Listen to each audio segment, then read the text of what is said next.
नमस्कार। कभी सोचा है कि एक जगह कैसी हो सकती है जहां 1500 साल पुरानी कविताएं और भविष्य की खेती एक साथ मौजूद हों? आज हम कर्नाटक के इसी अनोखे सफर पर निकल रहे हैं।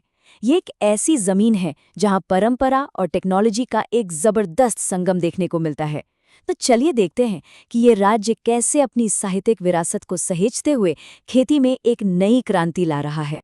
1500 ये सिर्फ एक नंबर नहीं है, ये कन्नड़ भाषा की साहित्यिक विरासत के साल हैं। सोचिए 1500 साल, ये वाकई एक बहुत लंबा सफर है।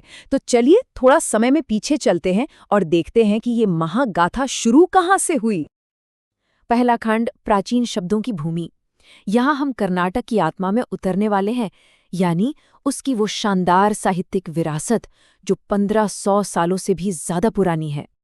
कन्नड़ साहित्य की कहानी को हम 3 बड़े हिस्सों में बांट सकते हैं, पुराना, मध्यकालीन और आधुनिक। हर दौर हमें ये दिखाता है कि कैसे भाषा और कहानी कहने का अंदाज वक्त के साथ बदला और उस दौर के महान विचारों से प्रभावित हुआ। ये टाइमलाइन एक कमाल की कहानी बताती है। सब कुछ शुरू हुआ 850 ईसी के आसपास, राष्ट्रकूटों के जमाने में। फिर 12वीं सदी आते आते होयसल के दौर में कविता के नए अंदाज सामने आए। उसके बाद तो विजयनगर साम्राज्य का सुनहरा दौर आया और आखिर में आधुनिक काल, जिसमें उपन्यास और छोटी कहानियों जैसी नई चीजें आईं। मतलब ये विकास लगातार चलता रहा।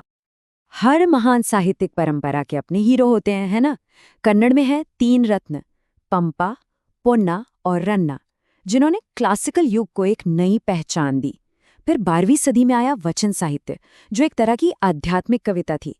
और हम पुरंदरदास के खूबसूरत भजनों को और यक्षगान के रंगीन जोशीले नाट्य प्रदर्शनों को भला कैसे भूल सकते हैं? और इतनी जबरदस्त विरासत का आज क्या मतलब है?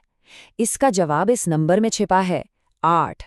ये उन ज्ञानपीठ पुरस्कारों की संख्या है जो कन्नड़ लेखकों ने जीते हैं, जो भारत का सबसे बड़ा साहित्यिक सम्मान है। ये इस भाषा की कभी न खत्म होने वाली प्रतिभा का एक मजबूत सबूत है। चलिए साहित्य से अब जायकों की दुनिया में चलते हैं। अब हम कर्नाटक की संस्कृति के एक और स्वादिष्ट पहलू को जानने वाले हैं, वहाँ का लाजवाब खाना। कर्नाटक में खाना सिर्फ पेट भरने के लिए नहीं है, ये तो वहाँ के भूगोल की कहानी सुनाता है। रेतीले तटों से लेकर सूखे पठारों तक, हर इलाके का अपना अलग अनूठा स्वाद है। ये एक ऐसी पाक यात्रा है जो इस राज्य की तरह ही विविध है। चलिए कुछ पसंदीदा डिशेस की बात करते हैं। जरा सोचिए, गर्मा गर्म और आरामदायक रागी मुद्दे या फिर खुशबूदार दिसी बेले भात। उत्तर की तरफ जाएं तो वहां जोरदार जोलद रोटी मिलेगी। और हाँ, वो मशहूर मैसूर पाक जो मुंह में जाते ही घुल जाता है, उसे कैसे भूल सकते हैं। हर डिश इस जमीन के स्वाद का एक हिस्सा है। जिस तरह कर्नाटक अपनी संस्कृति को सहेजता है, वैसे ही वो अपने कुदरती खजानों की भी हिफाजत करता है। अब हम राज्य के वाइल्ड लाइफ सेंचुरीज के दिल में उतर रहे हैं, जो एक अविश्वसनीय जैव विविधता का घर हैं। एक बाघ को बचाने के लिए क्या कुछ करना पड़ता है, ये एक बड़ा सवाल है। और इसका जवाब सिर्फ एक जानवर के बारे में नहीं है, बल्कि ये पूरे इकोसिस्टम को बचाने के बारे में है। नागरहोल जैसी जगहें इस जरूरी लड़ाई में सबसे आगे खड़ी हैं। 850 वर्ग किलोमीटर ये नागरहोल टाइगर रिजर्व का एरिया है। ये सिर्फ एक पार्क नहीं है, ये एक बहुत बड़ा इकोसिस्टम है जो जंगली जानवरों को फलने फूलने के लिए जरूरी जगह देता है। नागरहोल में जिंदगी बसती है हर तरफ। ऊंचे ऊंचे सागौन के पेड़ों से लेकर मुश्किल से दिखने वाले बाघ और तेंदुए तक। यहाँ एशियाई हाथियों के झुंड और 250 से भी ज्यादा तरह के पक्षी देखे जा सकते हैं। ये सच में एक जंगली जन्नत है।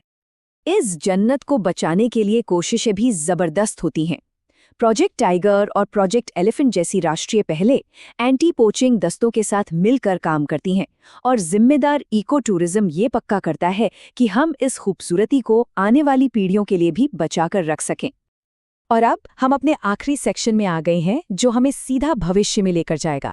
चलिए देखते हैं कि कर्नाटक अपनी खेती को बदलने और कल के लिए फसलें उगाने के लिए टेक्नोलॉजी का इस्तेमाल कैसे कर रहा है। यहाँ परंपरा और टेक्नोलॉजी का फर्क साफ दिखता है। एक तरफ खेती जो मॉनसून पर निर्भर है और दूसरी तरफ डेटा पर आधारित सिंचाई और ड्रोन से निगरानी। ये खेती में एक असली क्रांति है।